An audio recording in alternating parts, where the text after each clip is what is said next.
Hi my friends, this is Casper the Boy Diviner here today, back with another video in the series Hashtag 31 Days of Witchcraft. I honestly don't know if I can do justice to this topic at this point in time, but the question is really about the favorite element I like to work with in my practice. So, I think I mentioned this in my previous video about this question because everyone has a different version of the elements depending on what kind of craft you do, right? So I would say the standard Western versions are the fire, air, water, and earth. And this is also prevalent in the tarot. You can see it in the cups, you can see it in the pentacles, you can see it everywhere. So cups, water, wands, fire, so on and so forth. I think everyone watching this channel should roughly know about the elemental associations with the tarot deck. At the same time, because of my practice, I also study Fengshui and I'm no means an expert, and that's why I feel a bit wary talking about the Chinese elements just because I don't feel like I can do them justice. I don't feel like I am the expert here to be able to tell you the correspondences even, because the Chinese elements does get a bit hairy, like it gets really deep, it gets really crazy. It's not super simple, at least not for me. If you just want to know about the Chinese elements, please skip to the timestamp stated. So if you ask me what favorite element I like to work with, in the Western tradition, I wouldn't say that I have a favorite element. I feel like each element has its own place, but because of my astrological chart, I have a lot of placements in all the air signs. So I feel like I do resonate with air more. And because serendipitously when I was young, I went on this witchcraft online game thing which will sort you into one of the elements just for fun. And by chance I was sorted into the air house, and that's why a lot of my online names are actually based on the word air. And yeah, it's just a funny coincidence that it happened and was in line with my birth chart at least. So I do resonate with the air a lot, but as do I feel for the others. So to give you some background, my rising sign is an earth sign, my sun sign is a fire sign, my moon sign is a water sign.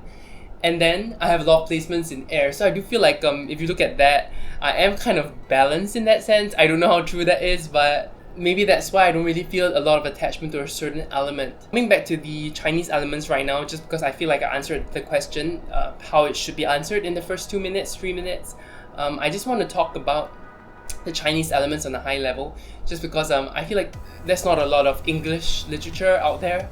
I don't feel like there are many YouTube videos about that. So if you do enjoy my videos, if you enjoy my content, especially if you want to hear more about Feng Shui and Chinese element stuff, please feel free to leave a like and subscribe, leave me a comment and let me know what you want to know more. So I've been studying the Feng Shui for around 2 or 3 years, and I really enjoy the idea of Chinese elements. Why? It's because even though it's loosely translated to 5 elements in English, it's actually Wu Xing. Wu Xing, Xing is like states or paths or ways. So it's 5 ways or 5 paths and 5 states just because all of them change to the other. Let me list to you the 5 Chinese elements right now in English.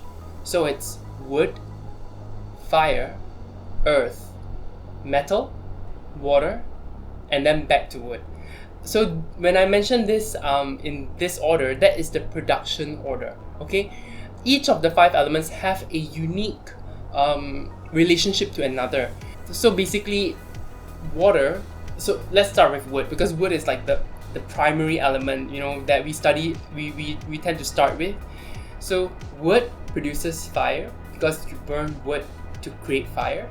Fire produces earth because when you burn wood you get earth. So wood, fire, earth, and then from earth comes out metal because, you know, it gets crushed and stuff. Metal creates water because a lot of condensation happens on metal, and then water creates wood because you water your plants to create wood. This is the production cycle.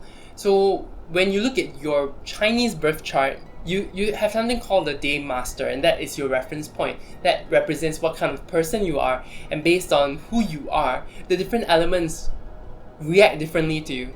So let's say if you're a wood person, and this is really simplistically speaking, this is on a very high level, this probably isn't accurate, but just to give you an idea of how the Chinese system works. If you're a wood person, you meet a fire person, this person will tend to drain you more. But draining you is not a good or bad thing. It really depends on how strong you are as a wood person. So that's another layer that I don't want to go into. Let's say you meet a water person. This person will nourish you, this person will provide you energy, but if you're already a strong person, you don't need so much more energy, you need to be drained. So Chinese Feng Shui is all about balance, right? If you're strong, you want to be weakened. So being weak is not a bad thing because you just want to be strengthened. Both ways work. But so that is the production cycle. The next cycle you need to know is actually the controlling cycle, right?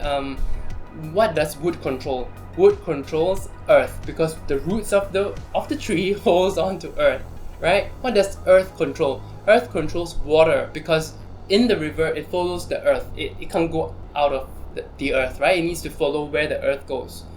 What does water control? Water clearly controls fire. I think everyone should know that. That is also in the Western version of the elements. And then fire. What does fire control? Fire controls metal because you can only shape metal with fire. And what does metal control? Metal controls wood because you chop wood down with metal. Okay, so this is the controlling cycle. So if I'm a wood person, when I meet a metal person, I'll feel like this person's trying to overpower me. And if I'm a strong person, this will work because this could be a great partnership. If I'm a weak person, I might feel like my voice is being drowned out.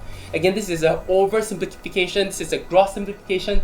If you study Feng Shui, don't scold me, don't kill me right now. I'm just trying to give you a high level idea of how the Chinese elements react to each other, right? Let's say you are a wood person, right? You meet an earth person, you'll feel that need to take control because you don't agree with them, or you feel like you need to guide them to get the results you want. If you're a strong person, it's good to control, right? It's also good to control because you're sort of using your power to control that person and you have enough strength, enough leadership skills to do that. And if you're a weak person, you don't want that, right? You won't be able to control that person basically because you don't have that strength. So I hope this gave you an idea of how the Chinese elements work. For me, I don't really super use the Chinese elements. I used to do paper talismans based on Annabelle Wen's Tower of Craft. I've heard many different stories about how accurate and inaccurate that book is because, you know, in Singapore we do have some talisman crafting classes sometimes. I have never gone to one because they are so expensive. They cost thousands of dollars, which is really the price of my Feng Shui classes too, guys. So and that's why I need to have a depth here because I'm spending too much. I'm not putting things into practice. I've studied Feng Shui for 2-3 years, but if you ask me to look at the Feng Shui of a house, I take so long to try to do the analysis, and I'm terrible with natal charts.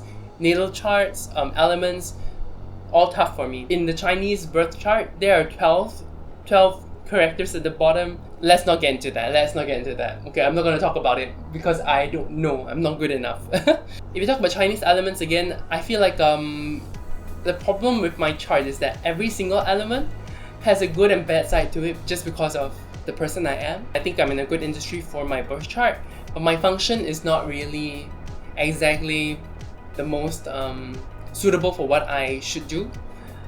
At the same time, if you look at Western astrology, what I'm doing is pretty aligned because I'm doing a technical writing job. I write technical documents, and I feel like that's in line with the air placements that I have. I don't think you can really work with one thing. You have to find a balance. That's the whole point of Chinese philosophy, even Chinese Feng Shui. Balancing everything is more important than focusing on one area. If you only focus on one area, you are bound to lead to disaster or failure. I hope this video gave you a high-level overview of what the Chinese elements are. So you have a better idea of how to work with them if you are ever interested. If you want more information, please leave a comment. Let me know what you want to know. I can try my best to answer those questions, but honestly, I'm not qualified enough. I'm not an expert. Take me as a fool just mouthing off here. Okay, and you guys have a great rest of the day. You take care. Bye.